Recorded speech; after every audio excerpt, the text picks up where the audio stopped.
আপনি কি কখনো এটা মনে করেছেন যে আল্লাহ পাক রব্বুল আলামিন আপনাকে ভুলে গিয়েছে? যদি কখনো মনের মধ্যে এই চিন্তা এসে থাকে, তাহলে আজকের এই সূরাটা আপনার জন্যই।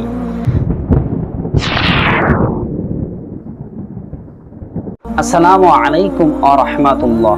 আজকে আমরা সূরা দোহার তাফসীরটা নিয়ে আলোচনা করব, যার প্রত্যেকটি আয়াতে আয়াতে আল্লাহ পাক রব্বুল আলামিন আমাদেরকে নতুন করে বেঁচে থাকার আবার আশ্বাস দিয়েছেন। আল্লাহ পাক রব্বুল আলামিন এই সূরা শুরুতে তিনি শপথ করে সূরাটি শুরু করলেন। তিনি শপথ করছেন অদ-দুহা ওয়াল লাইলি ইজা সাজা, শপথ পূর্ব অক্তের, শপথ রাতের যখন তা নিঝুম নিস্তব্ধ হয়ে যায়। একটা প্রশ্ন জাগে, আল্লাহ পাক রব্বুল আলামিন সূরার শুরুতে তিনি কেন রাত ও দিনের শপথ করলেন? এর পিছনে কি হিকমত রয়েছে? মূলত আল্লাহ পাক রব্বুল আলামিন আমাদেরকে এই মেসেজটা দিতে চাচ্ছেন, যেমন রাতের অন্ধকারের পরে দিনের আলো আবার যেমন ফিরে আসে, ঠিক তোমার জীবনের উপরে যে সমস্ত অন্ধকারগুলো নেমে এসেছে, যে কষ্টের মধ্যে তুমি আজকে রয়েছো, এই কষ্ট উপেক্ষা করে, এই অন্ধকার উপেক্ষা করে একদিন তোমার জীবনে আবার আলো আসবেই। তোমার জীবনটাকে আমার আল্লাহ পাক রব্বুল আলামিন সুন্দর করে সাজিয়ে দেবেন। এটাই আল্লাহ আমাদেরকে এই আয়াতের মধ্যে বলছেন। এর পরের আয়াতে আল্লাহ পাক রব্বুল আলামিন বলছেন, মা ওয়াদ্দাআকা রব্বুকা ওয়া মা ক্বালা। আমার আল্লাহ পাক রব্বুল আলামিন বলছেন, তোমার প্রভু কখনো তোমাকে ছেড়ে যাননি এবং তোমার উপরে বিরূপ হননি। আল্লাহ আমাদেরকে কোনো সময় যে ছেড়ে যান না, কোন অবস্থায় কোনো হালাতেই যে ছেড়ে যান না, তা আল্লাহ পাক রব্বুল আলামিন এই আয়াতের মধ্যে উল্লেখ করছেন। মূলত এই আয়াতটা আল্লাহ পাক তার রসুলকে সান্ত্বনা দেওয়ার জন্যই নাজিল করেছিলেন। যখন মহানবী সাল্লাল্লাহু আলাইহি ওয়াসাল্লাম তার কাছে ফেরেশতা জিবরিল আমিন আসা কয়েকদিনের জন্য বন্ধ ছিল, সেই সময় মক্কার কুফফারে কুরাইশরা আল্লাহ রসুলকে যত সাধ্য পেরেছে তারা অপমান করেছে। তারা বলেছে, তোমার সেই শয়তানটা তোমাকে ভুলে গিয়েছে। নাউযুবিল্লাহ। এখানে শয়তান দ্বারা তারা আমার আল্লাহকে বুঝিয়েছেন। তারা বলছে, তোমার রব তোমাকে ছেড়ে দিয়েছেন। তাই আল্লাহ এই আয়াতটা নাজিল করে আল্লাহ রসুলকে সান্ত্বনা দিচ্ছেন যে তোমার রব তোমাকে কোনোদিন ছেড়ে যাননি এবং তোমার উপরে বিরূপ হননি, মানে রাগান্বিতও হননি। এই আয়াতটি আল্লাহ পাক রব্বুল আলামিন তার রসুলের শানে নাজিল করলেও তার গোটা উম্মাত উদ্দেশ্য। যখন আমরা দুঃখের মধ্যে পতিত হই, খুব কষ্টের মধ্যে থাকি, হয়তোবা কোনো সময় এই চিন্তা আসে, আল্লাহ মনে হয় আমাদেরকে ভুলে গিয়েছেন। কিন্তু না, কোনোদিন যে আল্লাহ আমাদেরকে ছেড়ে চলে যান না, কোনোদিন ভুলে যান না, সেই কথাটা আল্লাহ এই আয়াতের মধ্যে আমাদেরকে জানিয়ে দিচ্ছেন। তিনি সর্ব অবস্থায় আমাদেরকে রিজিক দিয়ে থাকেন, আমাদেরকে দেখভাল করে থাকেন। আমরা তার আয়াতের বাইরে কেউ কোনো সময়ের জন্য নেই। এরপরে আল্লাহ বলছেন, ওয়ালাল আখিরাতু খায়রুল লাকা মিনাল উলা। হে রাসূল, তোমার জন্য পরবর্তী জীবন অপেক্ষা পূর্ববর্তী জীবন সবচাইতে সুন্দর। আল্লাহ পাক রব্বুল আলামিন আল্লাহ রসুলকে বলছেন, এই দুনিয়ার জিন্দাগি থেকে পরকাল তোমার জন্য বেশি উত্তম, বেশি শ্রেয়। ঠিক আল্লাহ রসুল সাল্লাল্লাহু আলাইহি ওয়াসাল্লাম তার 63 বছর জিন্দাগিতে তিনি দুনিয়ার অপেক্ষা পরকালকে প্রাধান্য দিয়েছেন। আল্লাহ পাক রব্বুল আলামিন তার ইন্তেকালের সময় যখন ফেরেশতাকে পাঠালেন যে তুমি কি এখনো দুনিয়ায় থাকতে চাও, নাকি আল্লাহর সঙ্গে দিদারের জন্য তুমি প্রস্তুত আছো? এই সময় রাসূল সাল্লাল্লাহু আলাইহি ওয়াসাল্লাম তিনি চাইলে এই কথা বলতে পারতেন যে আমি দুনিয়ায় এখনো অনেক দিন থাকবো, কিয়ামত পর্যন্ত থাকবো, এইসব কথা বলতে পারতেন।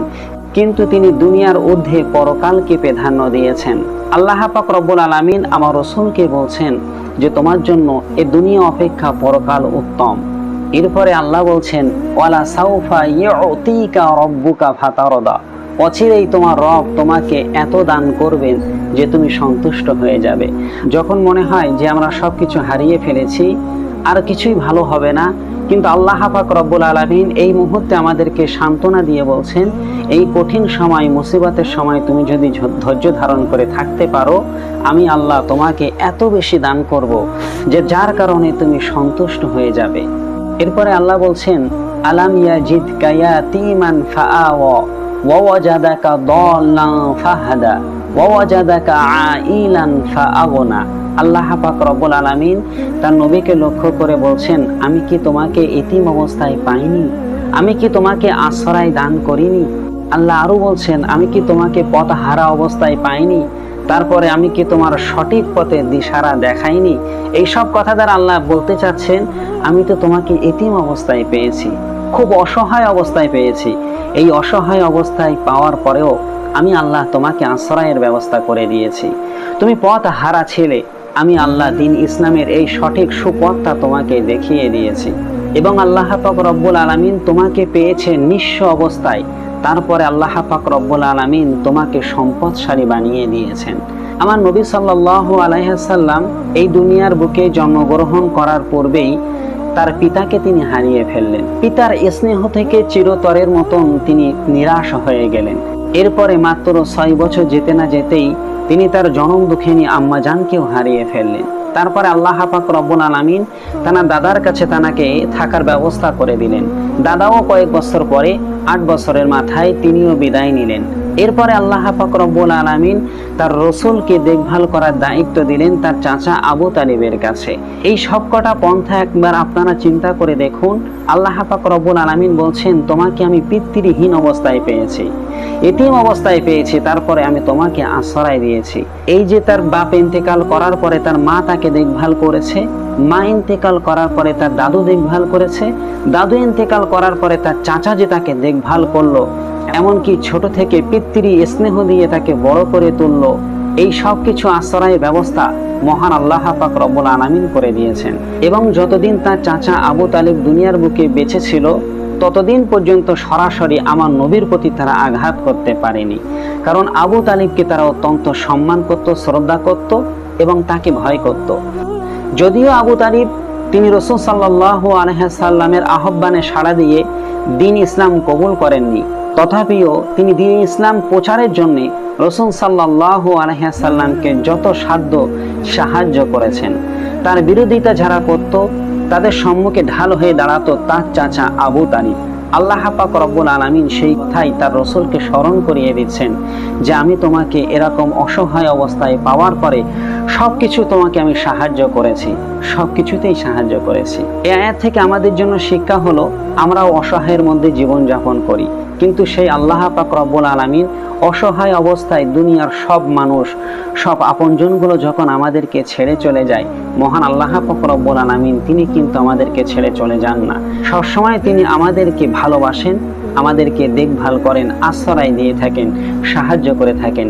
সেই আল্লাহর প্রতি আপনি এই কঠিন সময়ে, মুসিবতের সময়ে ভরসা করে থাকুন। অবশ্যই আল্লাহ পাক রব্বুল আলামিন সুদে আসলে আপনার সব দুঃখের পরিবর্তে সুখ দিয়ে পরিবর্তন করে দেবেন ইনশাআল্লাহ। এরপরে আল্লাহ বলছেন, ফাআম্মাল ইয়াতীমা ফালা তাকহার ওয়া আম্মা সাইলা ফালা তানহার ওয়া আম্মা বিনি'মাতি রাব্বিকা ফাহাদ্দিস। তুমি পিতৃহীনদের প্রতি কঠোর হয়ো না, আজ আজ্ঞাকারীকে ভৎসনা করো না, তুমি তোমার রবের অনুগ্রহের কথা ব্যক্ত করতে থাকো। মহান আল্লাহ পাক রব্বুল আলামিন তার রাসূলকে মনে করিয়ে দিচ্ছেন যে তুমি কোনো পিতৃহীনদের প্রতি খারাপ ব্যবহার করো না, কারণ তুমিও একদিন এতিম ছিলে। সেই সময় আমি আল্লাহ পাক রব্বুল আলামিন তোমাকে সর্বত্রভাবে সাহায্য করেছি। আর তুমি যেহেতু নিজেই এতিম ছিলে, সেই সূত্রে এতিমের দুঃখ একমাত্র তুমি বুঝবে। তাই তুমি কখনো কোনো পিতৃহীনকে, এতিমকে কষ্ট দিও না, গালমন্দ করো না। আর আজ্ঞাকারীকে তুমি কখনো ভৎসনা করো না। যারা দিন সম্পর্কে তোমার কাছে জানতে আসে, তাদের প্রতি রূঢ় ব্যবহার করে দিন থেকে তাদের দূরে সরিয়ে দিও না, বরং তাদের সাথে তুমি উত্তম আচরণ, উত্তম ব্যবহার করো। এরপরে শেষে আল্লাহ পাক রব্বুল আলামিন বলছেন, তুমি তোমার প্রভুর নিয়ামতের বর্ণনা করতে থাকো। আমি আল্লাহ তোমাকে যে এতটা নিয়ামত দান করেছি, এই নিয়ামতের জন্য তুমি প্রশংসা করতে থাকো, তার বর্ণনা মানুষদের কাছে দিতে থাকো। এই সূরা আমাদেরকে এই শিক্ষাগুলোই দেয় যে কষ্টের সময়, দুঃখের সময় কিভাবে ধৈর্য ধারণ করতে হবে, কষ্টের মুহূর্তগুলো কিভাবে কাটাতে হবে। কষ্টের মুহূর্তগুলো যদি আমরা ধৈর্য ধারণ করে কাটাতে পারি, অবশ্যই সুখ আমাদেরকে আসবে। আল্লাহ পাক রব্বুল আলামিন তিনি আমাদের প্রতি দুঃখ কষ্ট চাপিয়ে দিয়ে আমাদের পরীক্ষা করতে চান, এবং আল্লাহ যাকেই ভালোবাসেন তার প্রতি তিনি দুঃখ কষ্টগুলো চাপিয়ে দিয়ে থাকেন। যেমন রাসূল সাল্লাল্লাহু আলাইহি সাল্লাম হাদিসের মধ্যে বলেছেন, মা ইউরিদিল্লাহু বিহি খায়রান, আল্লাহ পাক রব্বুল আলামিন যার কল্যাণ কামনা করেন, ইউসিব মিনহু, তার উপরেই আল্লাহ পাক রব্বুল আলামিন দুঃখ কষ্টগুলো চাপিয়ে দিয়ে থাকেন। সুতরাং আমরা যারা দুঃখের মধ্যে আছি, মনে রাখা দরকার আল্লাহ আমাদেরকে অবশ্যই ভালোবাসেন। ভালোবাসেন বিধায় তিনি আমাদেরকে দুঃখের মধ্যে, কষ্টের মধ্যে, মুসিবতের মধ্যে রেখে দিয়েছেন। তাহলে এই দুঃখ কষ্টগুলো কোনোদিন আমাদেরকে ধ্বংস করতে পারে না। এই দুঃখ কষ্টগুলো হচ্ছে আল্লাহ পাক রব্বুল আলামিন আমাদেরকে যে ভালোবাসেন তার একটা মেসেজ। তাহলে এই সময় ধৈর্য ধারণ করা, আল্লাহর উপরে ভরসা রেখে কষ্টের মুহূর্তটা অতিবাহিত করা সবচাইতে উত্তম। এরপরে যখন আল্লাহ পাক রব্বুল আলামিন আপনাকে প্রতিদানগুলো দেবেন, তখন আপনার পূর্বের সব দুঃখ এক মুহূর্তের মধ্যে আপনি ভুলে যাবেন এবং অত্যন্ত খুশি হয়ে যাবেন যে আল্লাহ আজ আমাকে খুশি করে দিল। আর সেই আনন্দ চাইতে বড় আনন্দ আর কি হতে পারে। প্রিয় ভাই, যারা দুঃখে কষ্টের মধ্যে রয়েছেন, এই সূরা দোহাটা একটু বারবার করে পাঠ করবেন। দেখবেন আপনার সমস্ত দুঃখ কষ্ট আমার আল্লাহ দূর করে দিচ্ছে। সমস্ত ডিপ্রেশন, দুঃখ কষ্ট দূর করার জন্য একমাত্র সূরা হলো সূরা আদ-দুহা। যদি এই সূরাটা আমরা আমাদের কষ্টের সময় পাঠ করতে পারি, আমাদের মনের সমস্ত দুঃখ বেদনাগুলো আল্লাহ পাক রব্বুল আলামিন দূর করে দেবেন। আল্লাহ এই সূরাটির প্রতি বেশি বেশি আমল করার এবং পাঠ করার তৌফিক আমাদের সকলকে দান করুক। সকলে বলি আল্লাহুম্মা আমিন। যদি ভিডিওটি ভালো লাগে একটি লাইক দেবেন আর অন্যদের কাছে একটু শেয়ার করে দেন।